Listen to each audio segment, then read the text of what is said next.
Hello, welcome back to History with Drywall. I'm your host, Drywall, and today we're going over the St. Patrick's Battalion.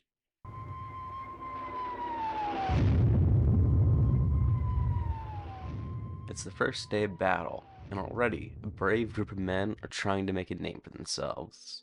48 men and one John O'Reilly, all deserters from the American Army. John O'Reilly, born Sean O'Reilly in 1817, was a soldier in the British Army who emigrated to the U.S. during the Great Famine and then joined the American Army. In 1846, right on the eve of the Mexican-American War, he would desert with the Patrick Dalton and join instead the Mexican Army. Riley would then be successful in convincing a company of 48 to join him in desertion that would subsequently form the St. Patrick's Battalion. On the 23rd of April, Mariano Paredes, Mexican president, would officially declare a defensive war against the United States. The U.S. would follow suit by May 13th.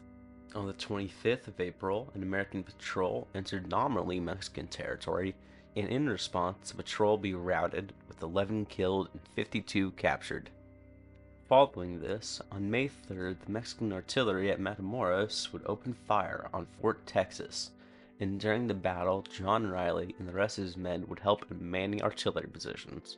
The Mexican army would be defeated by General Zachary Taylor in the coming days. By September, the front line was all the way down in Monterrey. By this point, the battalion was swelling in numbers as more and more soldiers defected from the army of Taylor, reaching more than 175 by the end of the month. The battalion would be crucial in the defense of Monterrey and are attributed with defeating 2 or 3 assaults of American infantry. Unfortunately, the battalion could not swing things to their side. The Mexican army would again be defeated and forced to flee. Despite further defeats, the battalion would again grow rapidly, this time growing reportedly as large as 700 men. At this point, the battalion would join under the command of Santana, being informed that wrong guy, been 20 years since he was relevant, Santa Anna and his army to liberate the north, and they would march to Coahuila by the 23rd of February, and from there they would use the heaviest artillery they could, a few 18, 24-pounder cannons. Initially, they would decimate various infantry detachments, and then would be successful in eliminating the artillery battery opposite of them. Following this, a group of Mexican infantry and a small number of the battalion would be commanded by Manuel Lombardini in seizing the American artillery pieces, and would be successful in doing so. In response to these brazen actions, General Taylor would order a squad of the 1st Dragoons to assault their positions, but again they were repelled. Meanwhile, the Mexican infantry was still unsuccessful in actually defeating the Americans, and would once again be forced into a retreat, with the St. Patrick's Battalion dueling multiple enemy batteries in order to cover the retreat. But these actions would prove costly to the slowly dwindling veterans. The battalion would be forced into reorganizing as an infantry battalion as well as a cavalry unit under the orders of Santa Anna. Following this reorganization, the battalion would be collectively known as the Foreign Legion of Patricios. As such, the leadership was also made a change. Now Colonel Francisco R. Moreno would command, while Riley and Santiago O'Leary would be forced to command 2 companies under the Legion.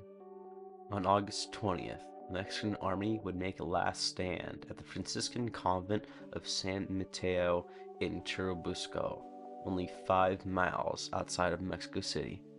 The forces of Mexico were outnumbered 6-1, but if their defense failed here, overall defeat would be guaranteed. The army of Winfield Scott would crash directly into the convent, while smaller attacks would be made across the bridges over the Churubusco River.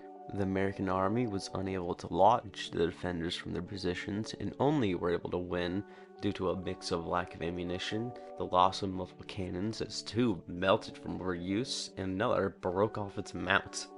By the end of the day, the defenders were forced into defending only the monastery. They would make their final stand here. The fighting would be brutal from here on. The defenders were completely outnumbered and quickly running out of ammo and even weapons. But even without the rifles, the men would keep fighting. using bayonets and even sabers through the halls of the monastery. Despite their tenacious defense, they would eventually accept a ceasefire offer and capitulated to the Americans. Following this, 85 members would be officially captured, with 75 of them being hit with a charge of desertion. The soldiers would be court-martialed in the coming days at 2 separate trials. However, for both, the soldiers were not appointed a defense, and the proceedings would not be recorded. 2 men would be acquitted, as they had never joined the American Army, and the other 2 would be executed by firing squad, which at the time was the most typical punishment for desertion, and around 50 would be killed by hanging, while a small number, including John Riley, would be whipped and branded, as they had deserted before a declaration of war. This act would be in direct conflict with Articles of War.